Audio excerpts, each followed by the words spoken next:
जनगण मन अधिनायक जय हे भारती भाग्य विधाता। पंजाब सिंध गुजरात मराठा द्राविड़ गंगा सिंध हिमाचल यमुना गंगा उच्छल जलधि तिरंगा। तब सुबह नामे जागे तब सुबह आशीष मांगे, गाए तब जय गाथा। जनगण मंगल नायक जय हे भारत भाग्य विधाता। जय हे जय हे जय जय जय जय हे।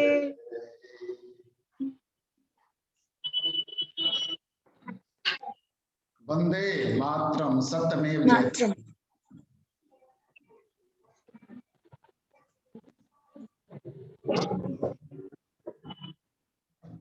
बाल संसद की आज की मीटिंग में आप सब लोगों का स्वागत है।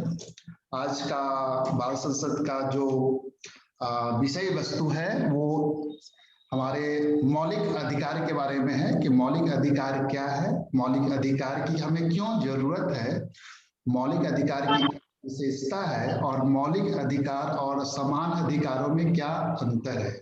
हम लोग अभी संविधान के हर मौलिक अधिकार पर अपनी चर्चा नहीं करेंगे, एक एक मौलिक अधिकार को हम लोग आगे के जो हमारी जो बाल संसद की मीटिंग होगी उसमें हम लोग चर्चा करेंगे। आज हम लोग सिर्फ ये जानेंगे कि मौलिक अधिकार होता क्या है और मौलिक अधिकार हमें क्यों आवश्यक है और ये संवैधानिक अधिकारों से कैसे, इसमें संवैधानिक अधिकार और ये मौलिक अधिकार में क्या अंतर है, तो इसको हम लोग जानते हैं। तो आज मैं इस बाल संसद की मीटिंग 7 मार्च 2021 को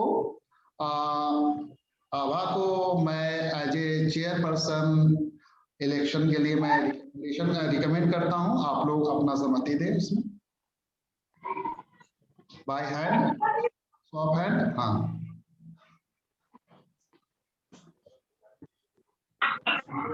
ठीक है। तो आभा एज ए चेयरपर्सन अपॉइंट होती है बाल संसद मीटिंग का और मैं आभा को कहूंगा कि आप मीटिंग का संचालन करें। माननीय सदस्य, अब मैं आपसे अनुरोध करती हूँ कि कृपया आप ये इस विषय पर अपने राय रखें।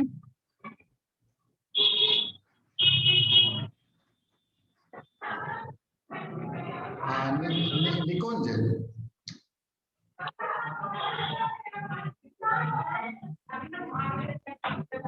Good evening, everyone. My name is Nikunj Kumar. I am going to talk about fundamental rights. What are fundamental rights? Fundamental rights are those rights which are fundamental to the life of an individual, provided to the citizens by the Constitution, and which cannot be integrated by the state. Why fundamental rights are fundamental? These rights are fundamental for several reasons. These rights have given place in the Constitution of the country, and apart from the process of amending the Constitution, these rules cannot be amended. These rights are fundamentally not necessary for the development of each side of the person. In the absence of this development, the personality of the person will be blocked. These rights cannot be violated. Fundamental rights are fair and are enjoyed equally by every person in the society. Difference between ordinary legal rights and fundamental rights is that fundamental rights are enforced by the Constitution, but ordinary legal rights are made by the Parliament. Fundamental rights are protected by the country, but legal rights aren't. Changes can be made by the legislature in ordinary laws, but rights we can't do that. There are 6 fundamental rights in Indian Constitution. Right to equality. It is described in Article 14 to 18. Right to equality means that I have the right to go anywhere where I work. I have the right to go anywhere I want to go, and no one should discriminate me based on caste, sex, religion, etc. Right to freedom is described in Article 19 to 22. Right to freedom means that I have the freedom rights to leave this country whenever I want, unless if I have done any crime. Right against exploitation is written in Article 23 and 24. Right against exploitation means if somebody is doing slavery work with you, you have the right to go against him. Right to religious freedom. I have this written in Article 25 to 28. It means that I have the right to follow any religion I want. Right to cultural and educational rights. It is written in Article 30, 29 and 30. It says that a person can get education from anywhere he wants and he shouldn't be discriminated based on any way. The last right is right for constitutional remedies. It means that a person, if he's not getting the fundamental rights which we have discussed, he has the right to go in Supreme Court and challenge him. It is written in Article 32. Thank you. Thank you निको। अब मैं श्रेया आनंद से अनुरोध करूंगा वो हमारे मौलिक अधिकार के बारे में बताएंगे। मौलिक अधिकार क्या हैं और हमें क्यों जरूरत है मौलिक अधिकार की। मौलिक अधिकार उन अधिकारों को कहा जाता है। श्रेया वीडियो ऑन करके। हाँ वीडियो ऑन ही है मेरा। मौलिक अधिकार उन अधिकारों को कहा जाता है जो व्यक्ति के जीवन के लिए मौलिक होने के कारण संविधान द्वारा नागरिकों को प्रदान किया जाता है और जिसमें राज्य द्वारा हस्तक्षेप नहीं किया जा सकता। तो मौलिक अधिकार उसे कहते हैं जिसमें मतलब कि हम लोगों को मौलिक होने के कारण संविधान के द्वारा उसमें कोई भी हस्तक्षेप नहीं किया जाता है। और वाई फंडामेंटल हमारे लिए क्यों जरूरी है? इन अधिकारों को मौलिक इसलिए कहा जाता है क्योंकि इन्हें देश के संविधान में स्थान दिया गया है तथा संविधान में संशोधन की प्रक्रिया के अतिरिक्त उनमें किसी प्रकार का संशोधन नहीं किया जा सकता।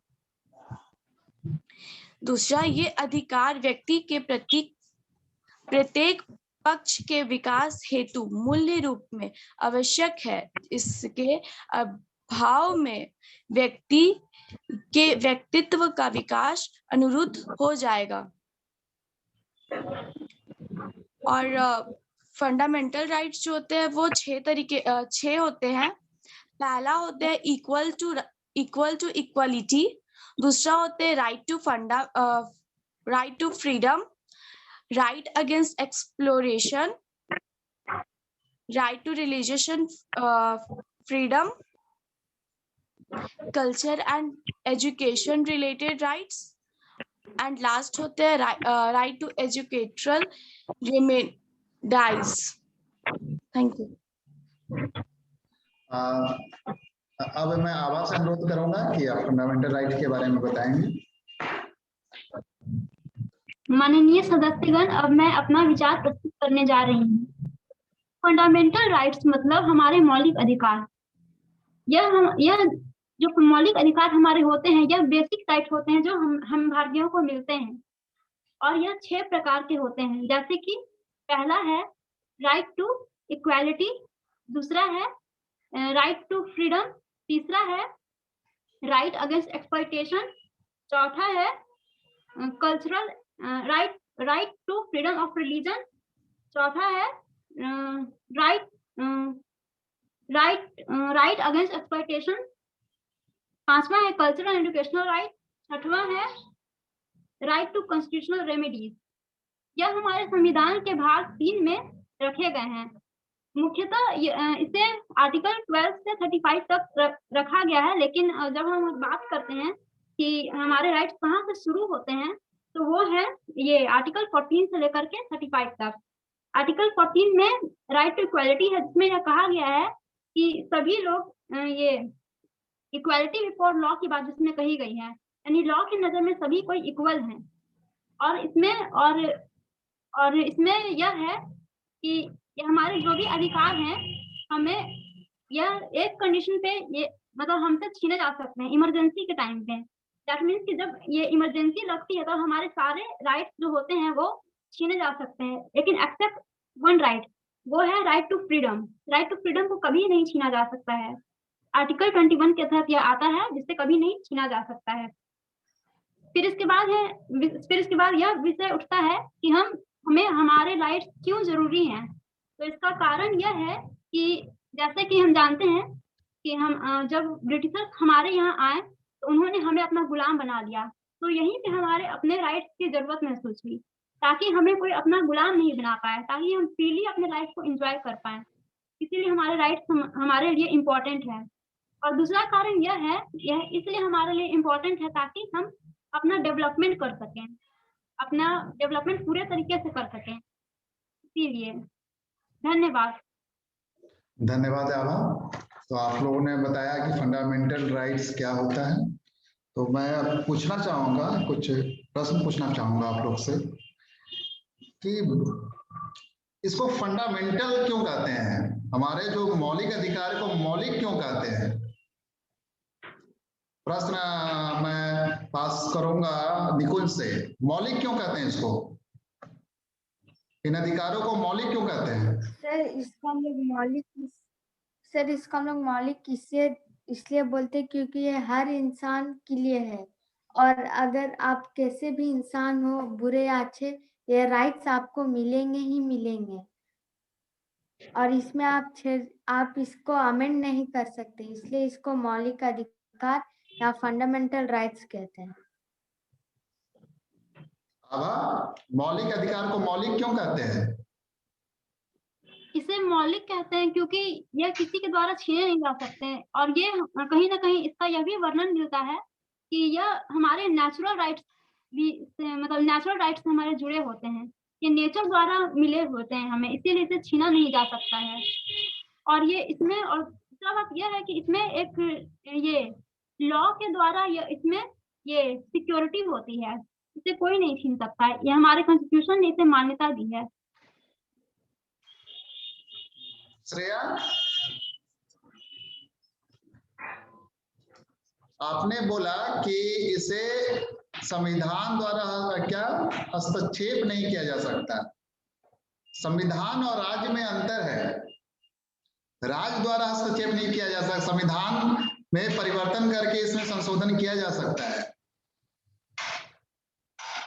ठीक है। फंडामेंटल, मौलिक शब्द ध्यान दीजिएगा कि हम मौलिक वर्ड क्यों यूज किया गया है, क्योंकि ये हमारे जीवन के लिए आवश्यक है। सबसे पहली बात हमारे जीवन के लिए आवश्यक है, और हमारे व्यक्तित्व का पूर्ण विकास करने के लिए आवश्यक है। यह कानून के द्वारा दिया गया, संविधान के द्वारा दिया गया है हमें, और इसमें राज्य हस्तक्षेप नहीं कर सकता।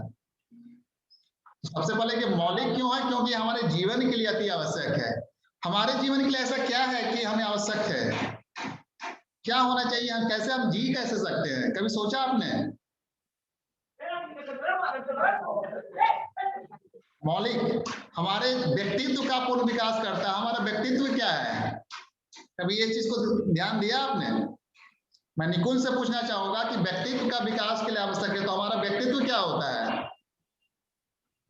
सर हम लोग हर वक्त अपने फ्रीडम चाहते हैं, हम लोग को कोई गुलाम न बनाए, और हम लोग जैसा चाहे हम लोग वैसा जी सकते, वो हम लोग नेचुरल है, नेचुरल राइट्स। जैसा चाहेंगे अगर वैसा जिएंगे तो दूसरे को हो सकता है कि वहाँ वो मतलब अधिकारों का आनंद कर देगा।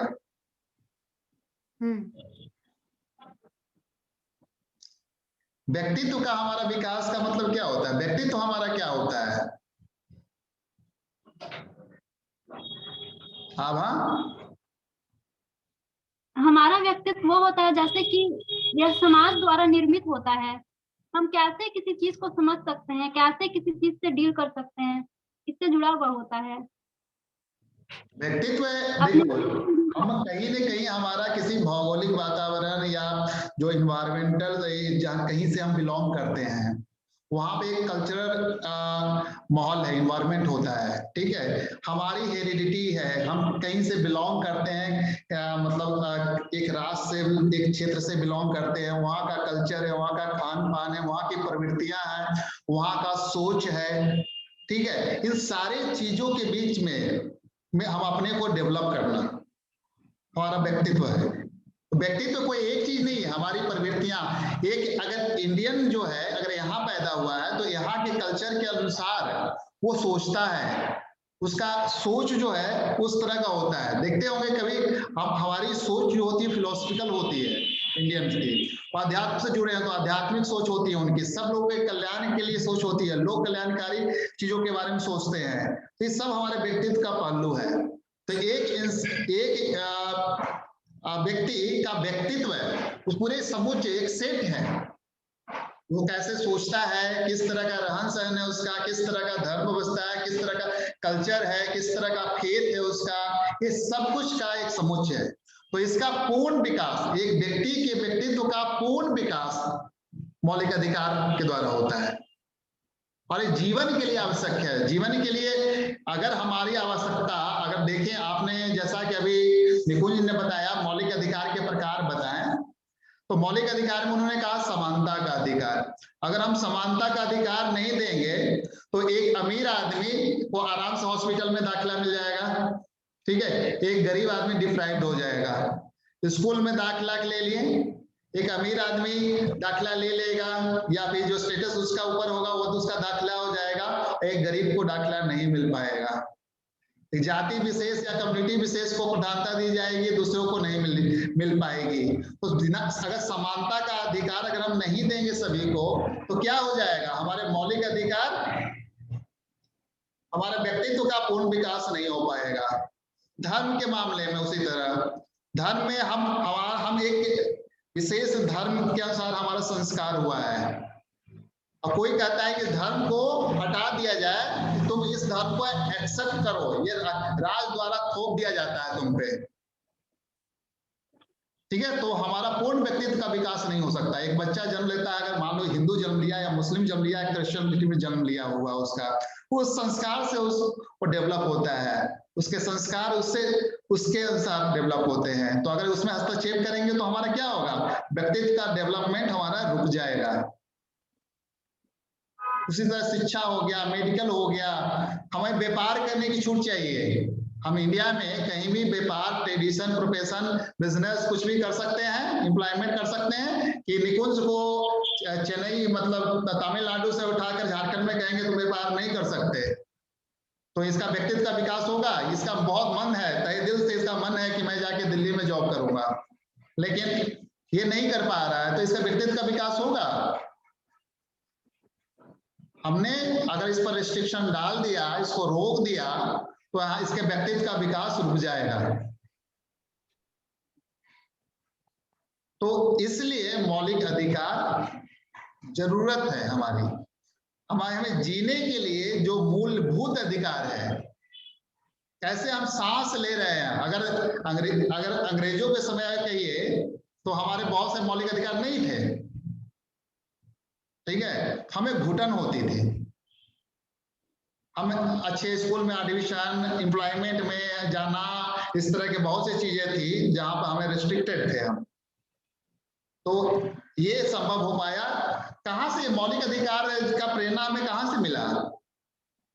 आभा, अमेरिका से, यूएस से। वेरी गुड, ये अमेरिका से हमें मौलिक अधिकार का मिला। इसके पहले एक ब्रिटिश में मैग्ना कार्टा का कॉन्सेप्ट था, राजा ने नागरिकों को अधिकार दिया था, उसको कहते हैं मैग्ना कार्टा, उससे हम लोग प्रेरित थे हम लोग। तो ये जो अधिकार दिए गए हैं, ठीक है, विधि के अंदर दिया गया है, ऐसा नहीं कि निरंकुश टाइप का अधिकार दे दिया गया, आपका संविधान के द्वारा अधिकार दिया गया है, विधि के अनुसार दिया गया है। और अगर इसमें कहीं पे आपको लगता है कि राज्य हस्तक्षेप कर रहा है, आपके प्रशासनिक अधिकारी हस्तक्षेप कर रहे हैं, राज्य का मतलब यहाँ पे क्या होता है, राज्य का मतलब क्या,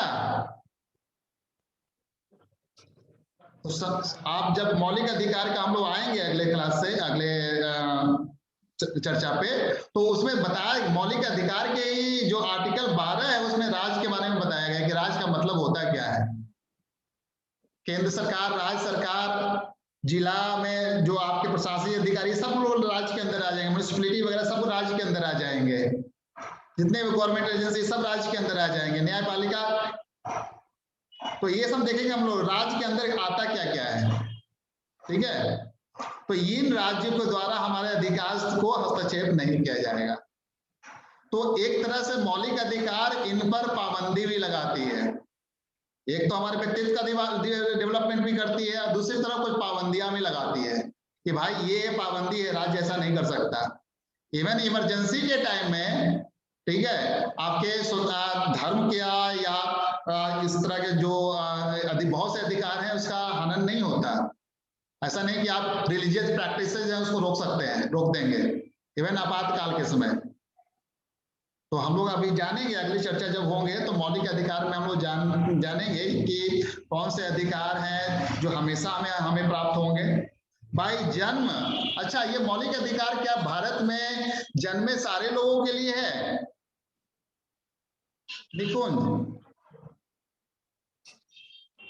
हाँ सर। क्या ये विदेशी जो यहाँ पर भारत में आते हैं उसको भी मौलिक अधिकार प्राप्त है? नहीं सर, खाली इंडियन सिटीजन्स को।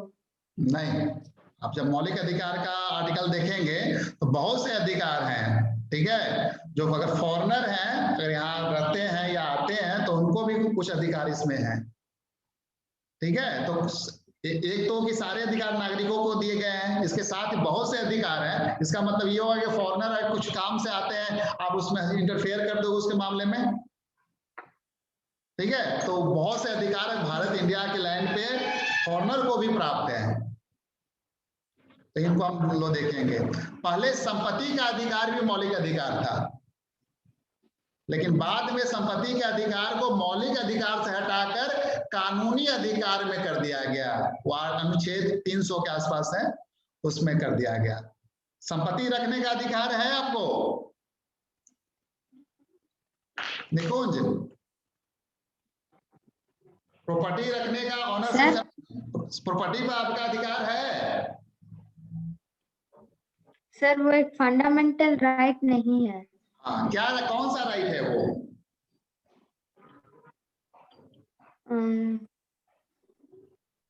एक कानूनी अधिकार आपको दिया गया है, कानूनी अधिकार है, ठीक है। अच्छा, सपोज मान लीजिए आपके किसी कोई प्रोडक्ट आपने परचेज किया, उसमें कोई खराबी आ गया, आप कंज्यूमर प्रोटेक्शन में जाते हैं, एक आपको राइट दिया गया है, ये कौन सा अधिकार है?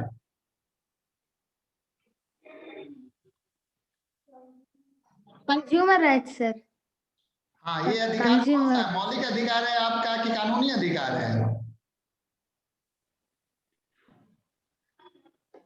सर ये कानूनी अधिकार होगा। Very good. तो जैसे कि हमारा, जैसे कि आपके कोई बैंकिंग सिस्टम में कोई आपके डिफिशियंसी पार्ट में आ गया आपका, ठीक है, तो बैंकिंग लॉ के अंदर आपको कुछ अधिकार दिए जाएंगे कि आप उसके अगेंस्ट आप सूट फाइल कर सकते हैं। कंज्यूमर प्रोटेक्शन एक्ट के अंदर आपके कंज्यूमर के राइट दिए गए हैं, ठीक है। इसी तरह हर जगह अगर टैक्स ग्रीवांसेस होता है तो इसमें भी आपको राइट दिए गए हैं कि आप अपील में जा सकते हैं, ठीक है। तो ये सब सारा आपके कानूनी अधिकार हैं। लेकिन अगर मौलिक अधिकार का कोई इंटरफेरेंस करते हैं तो आपके पास क्या उपचार होते हैं?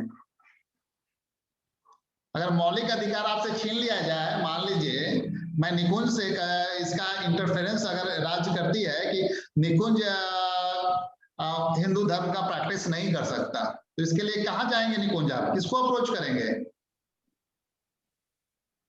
कोर्ट। कौन सा कोर्ट? हाई कोर्ट, और हाई कोर्ट में नहीं हुआ तो सुप्रीम कोर्ट।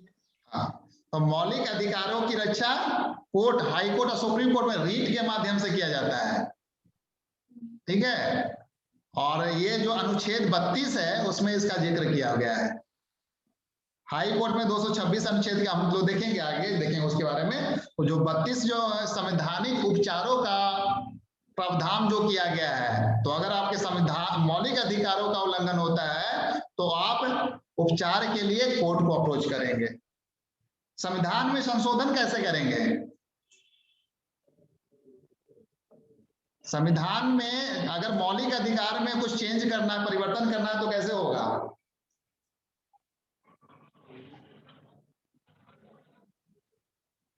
मौलिक अधिकार में कुछ परिवर्तन करना है तो क्या राज्य कर सकती है परिवर्तन? विभा, आभा, राज्य अमेंडमेंट कर सकती है आर्टिकल 368 के तहत।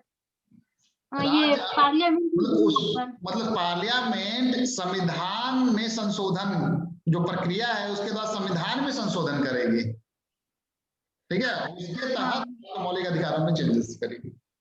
तो जैसे कुछ नए अधिकार जोड़ना है या हटाना है, तो ये सब थे हमारे मौलिक अधिकार होते क्या है। तो हम लोगों ने समझा इन नटसेल मौलिक अधिकार, what is the fundamental right, why it is called fundamental right.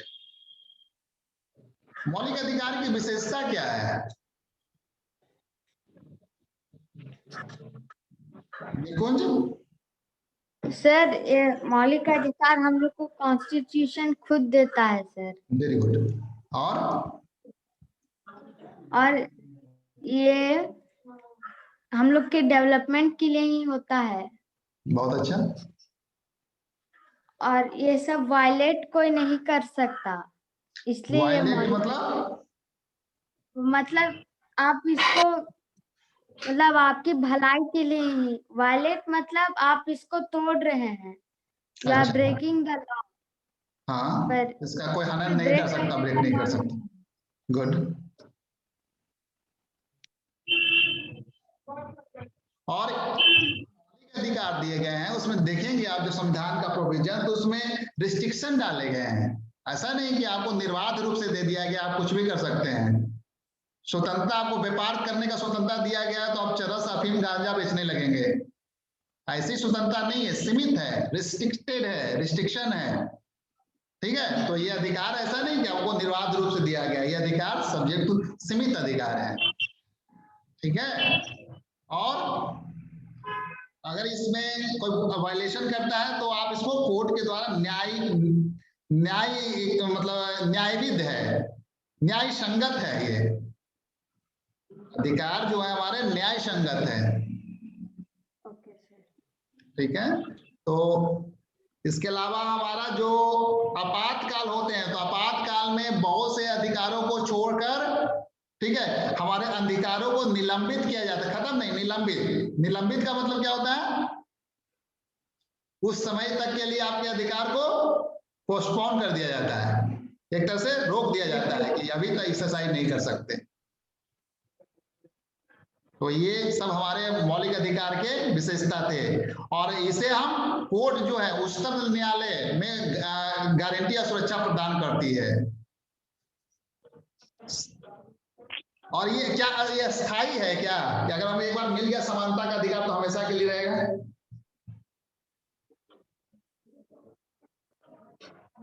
स्थायी है?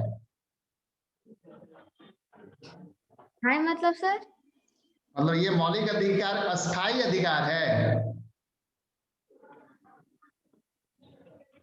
क्या? इसमें चेंजेस हो सकते हैं सर? हाँ, इसमें अमेंड कर सकते हैं, कॉन्स्टिट्यूशन में ऐसा लिखा है। जैसे रिजर्वेशन का अधिकार दिया है, रिजर्वेशन का प्रोविजन किया गया है, तो ये तो समानता का अधिकार नहीं हुआ एक तरह से। मतलब रिजर्वेशन है सरकार, मतलब नौकरी एम्प्लॉयमेंट वगैरह में रिजर्वेशन का प्रोविजन है, तो क्या यह संवैधानिक है? सभी लोगों को समान अपॉर्चुनिटी मिलना चाहिए, लेकिन रिजर्वेशन का प्रोविजन है। संविधान में इसके पीछे लॉजिक दिया गया कि ये शुरू में तो कहा गया कि आय के बेसिस पर होगा, लोगों के इनकम के बेसिस पर रिजर्वेशन दिया जाए, लेकिन उसमें देखा गया कि बहुत से लोग जो थे, जो शेड्यूल ट्राइब्स और शेड्यूल कास्ट के जनरली लोग जो थे, इकोनॉमिकली रूप से उतना डेवलप नहीं थे, इसलिए उनको फॉर द टाइम भी रिजर्वेशन दिया गया। ठीक है। लेकिन ये रिजर्वेशन के कारण क्या वो हमेशा पॉलिटिक्स के चलते, इवन इक्वलिटी जब आना भी शुरू होगा तो पॉलिटिकल प्रेशर के कारण बहुत से एरिया में रिजर्वेशन को नहीं हटाया गया, जबकि शिक्षा और मेडिकल इन चीजों में रिजर्वेशन को हटाना चाहिए, क्योंकि इसमें योग्यता को आना जरूरी है। अच्छे डॉक्टर अगर रिजर्वेशन का प्रोविजन कर देंगे तो अच्छे डॉक्टर नहीं आ पाएंगे, अच्छे डॉक्टर नहीं आ पाएंगे तो आपके मेडिकल सर्विसेज इंप्रूव नहीं हो पाएगी। शिक्षा के क्षेत्र में रिजर्वेशन नहीं होना चाहिए, शिक्षा के क्षेत्र में अगर योग्यता के बल पर अगर उसमें आएंगे तो ज्यादा से ज्यादा लोगों को एजुकेट कर पाएंगे। तो कुछ ऐसे एरिया है जहां पर रिजर्वेशन हटाना चाहिए, जहां पर काबिलियत को प्राथमिकता दिया जाना चाहिए। कि अब देश के आजादी के 1947 से लेकर अभी तक 72-73 कितने साल हो गए, लगभग 70 साल हो के 70-72 साल हो गए ना। तो इतने सालों में बहुत से ऐसे एरिया हैं जहां पर रिजर्वेशन को प्राथमिकता नहीं दी जानी चाहिए, और जहां कम से कम बेसिक नेसेसिटी की चीजें की तो है। तो ये आज का रहा बाल संसद, जिसमें हम लोगों ने जाना हमारे मौलिक अधिकार क्या है और क्यों मौलिक अधिकार की जरूरत है हमें, मौलिक अधिकार और हमारे कानूनी अधिकार में क्या अंतर है, मौलिक अधिकार की क्या विशेषता है। और अगला जो हमारा बाल संसद का जो मीटिंग होगा उसमें हम लोग समानता के अधिकार पर चर्चा करेंगे, सिर्फ समानता के अधिकार जो हमारे अनुच्छेद 14 की जो बात करता है उसके बारे में बात करेंगे। धन्यवाद। आप लोग कुछ बोलना चाहेंगे? 1-1 मिनट के अंदर आप समराइज कर सकते हैं अपनी बात। आभा, एक चीज मैं बताना भूल गई कि राइट टू प्रॉपर्टी को, ये जो कि पहले आर्टिकल 31 में था, उसको बाद में फिर जब ये अमेंडमेंट के थ्रू हटाया गया तो 300A में रखा गया, और इसको ये 44th अमेंडमेंट एक्ट के तहत हटाया गया था 1970। बिल्कुल बिल्कुल बिल्कुल। इसको फिर एज ए आपका कानूनी अधिकार के रूप में स्वीकार किया गया, कानूनी अधिकार में फिर वो चला गया। धन्यवाद। ठीक है, आप कुछ बोलना चाहेंगे? चलिए, तो आज का बाल संसद मीटिंग मैं यहीं पर कंप्लीट करता हूं। धन्यवाद।